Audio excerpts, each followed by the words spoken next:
Hey guys, and welcome back to another video. The Mandalorian is out. It lived up to its expectations and exceeded them. It was the best thing we've gotten from Disney Star Wars since Rogue One, by far. Solo was great, but for me, it wasn't Han Solo. It was a great Star Wars adventure story, but it just wasn't Han Solo. The Mandalorian, was incredible. The characters, the scenery, the callbacks to the first episodes, the aliens, the different languages, everything inside this show it wowed me. I'm still in a hype from it. I'm literally gonna have some friends over in a few hours and we're gonna go watch it again on a huge screen. I am so excited for this show. I'm so happy we're getting into season 2 and I can't wait for the next episode. I think Friday is when it comes out. I might do another video on it then, but I just wanted to go over everything and run over some of my first initial thoughts and some of the callbacks. Spoilers ahead for sure. Holy cow. If you haven't seen it yet, go watch it. It's an amazing show and I'm just so happy and relieved to see this from Star Wars. This is what happens when you put Dave Filoni and Jon Favreau on a project together. And then George Lucas working with them. I mean, that's just the cherry on top. This is what we needed back when The Force Awakens came out. If the sequels looked and operated like this and felt like Star Wars as much as this, then no one would have a problem with them. But instead, they destroyed Star Wars and what it meant to us and the characters that we grew up believing in and loving. And it really shows when you hire someone who is passionate and who loves Star Wars to make a Star Wars project, you can tell. I mean, just look at 2 hours of The Last Jedi versus the 40 minutes of this first episode. I mean, it's a drastic difference. But all around, I'm just taken back by how great this first episode was. For being only 36 minutes long, which that was my one complaint, is it was a little bit shorter than I expected. It did such a good job of building the world around itself. That opening bar scene was so cool. The Mando's intro music was really cool. This felt like a space western, and that's what they wanted to do with it. It was more space western than Solo was, and this is its own thing. It doesn't copy anything. It feels like it's in Star Wars though. This feels like a true Star Wars story. This is what I expected to get when Disney announced that they would be making Solo films called Star Wars stories. Rogue One came out and it was great, don't get me wrong, I enjoyed that one, but I expected these things to feel more like Star Wars. His voice is so sweet. His first line was, "I can bring you in warm or I can bring you in cold." That was the coolest first line ever. His voice sounds so neat. I'm curious if we're ever gonna see a face reveal in the show. Part of me hopes that we won't and it just remains a mystery, a faceless man, just like the spaghetti westerns were and Boba Fett was originally supposed to be. He was like a gunslinger. It doesn't matter who he was, but what he did. The voice is perfect. Pedro Pascal was the perfect pick for this and I'm really excited to see how they build his character. They have a little whistle like the old Clint Eastwood westerns have when the title comes on screen and when he comes in the bar,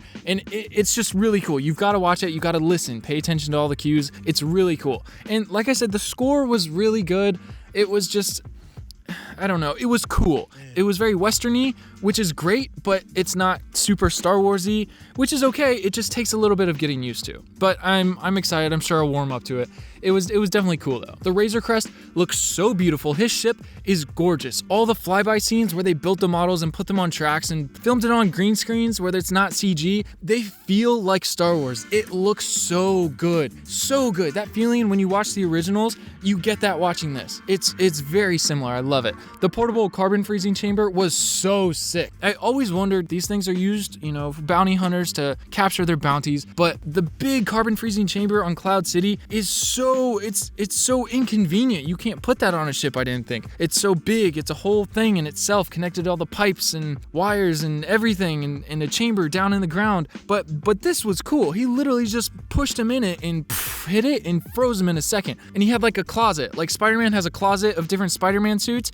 It's like the Mandalorian has a closet of different bounties frozen in carbonite. That part was really cool. So when the Mandalorian goes off on his mission to find this bounty, he goes to this planet, I think it was called Arvala 7 or something. I couldn't find it, but I think that's what I heard it was called. This planet feels more like Star Wars than Jakku will ever be. It feels like Tatooine. It feels familiar, but we've never seen it before. But also, there are blurgs in this show. That is so cool. It's the first time we've seen them in live action, I'm pretty sure. They were from Ryloth in Star Wars The Clone Wars. They were riding, I'm pretty sure Mace Windu rode them. but they interpret them into live action really well. They look cool. You know what? I appreciated that he got knocked down. I appreciate that he had a struggle trying to learn how to ride the blurg. I like to see that he got knocked down a few times. It makes him human. It makes him relatable because we as humans, can get knocked down. It doesn't mean we're beaten, but we know what it's like to get knocked down. Looking at Rey from The Force Awakens and The Last Jedi, she didn't go through any trials or tribulations to get to where she is today. Like, she literally downloaded the Force powers from Kylo Ren's mind when he went inside of her brain to try to get the location of Luke Skywalker. She didn't train every day of her life for years and years and years since she was little to become a Jedi. She picked up a lightsaber and started swinging it at a rock and then went on to fight Kylo Ren and survive multiple times. There's no relatability to her. There's nothing that makes her her. There's no hardships for her to go to, for us to relate to her character and then care for her and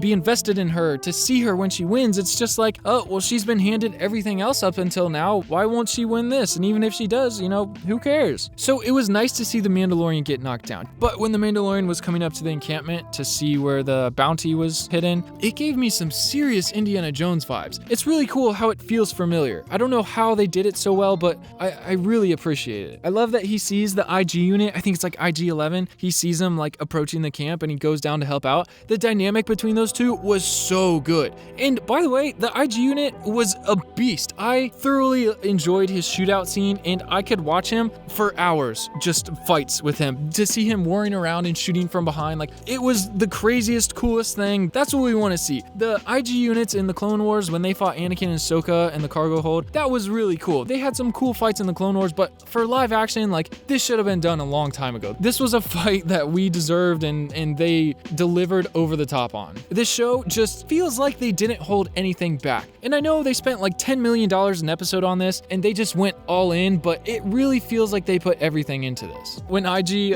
pulled out his self-destruct sequence, that bit was so funny. They just had a little banter back and forth. He was like, I'm damaged, we're gonna die, I'm gonna self-destruct. But the Mando was right next to him, so he's like, don't self-destruct. And he just kept going back and forth to it. That was funny. I want more humor. I want more of a interaction between them. I really love those two characters interacting. I want to see more of it. Their humor's funny. Their shootout, the team up was so cool. I love that they put humor in this. There were no forced jokes like there was in The Last Jedi every other second. And you know what? It was still funny. They didn't have to tickle each other's hand with a leaf or do your mama jokes in the beginning. It was just good humor. It was well done. It didn't feel forced and corny and make me cringe throughout the episode. And holy cow, it's a baby Yoda. When they get through, I was not expecting that. When I saw that first little ear peek up over the sheet, I was like, no freaking way. It feels like an expensive fan film. It really does. Like, it just was so cool. There's so much mystery behind that character in the species. Like, Yaddle was the only other one that we saw in episode 1, but I don't know what happened to him. We didn't see it anymore, but that was like Lady Yoda. But George Lucas, when he first made Yoda and his species, nothing was known about them. There was a mystery to them because they were so rare and apparently they were so ingrained with the Force that it was said that they were created when the Force needed it, when it needed to be balanced out. I hope they don't ruin the mystery. I hope they do it well, but they still don't tell us everything about it. They did this in Solo with how Han Solo won the Falcon from, Lando and the Kessel Run and how Chewie and Han met. They uncovered all these mysteries that were almost better left to the imagination than it was to show them on screen. But overall, this show really felt like Red Dead Redemption plus Star Wars. That's what it felt like. I finished the first episode and I'm hooked. I'm kind of hoping in the future it's closer to an hour than 30 minutes. It's really good, but at the same time, I'm okay with wanting more. So if they're short, that's fine, but I think they can go longer and still make us want more. The next episode comes out Friday, which I might end up doing another video for. I think this is going to be something in its own league. I don't think this is going to save The Rise of Skywalker if it's going to be bad, but I think this is a step in the right direction. I think this shows potential and this shows that it's possible to make good Star Wars content from Disney and not ruin it with politics and just making things that we don't care about. This proves it. This proves that you can still make good Star Wars that feels like Star Wars. This just goes to show that they should have put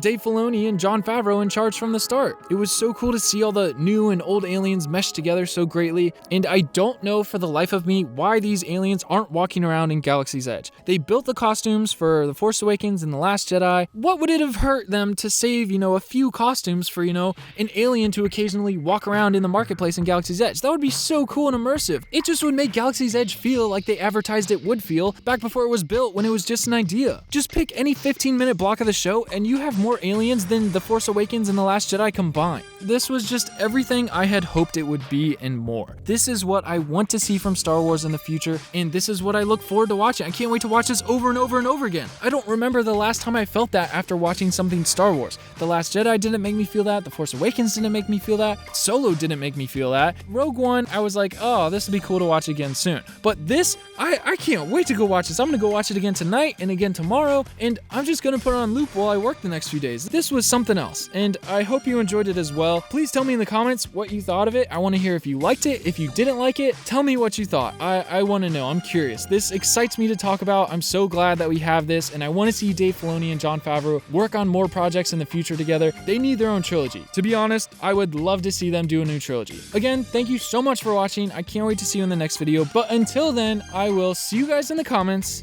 Peace.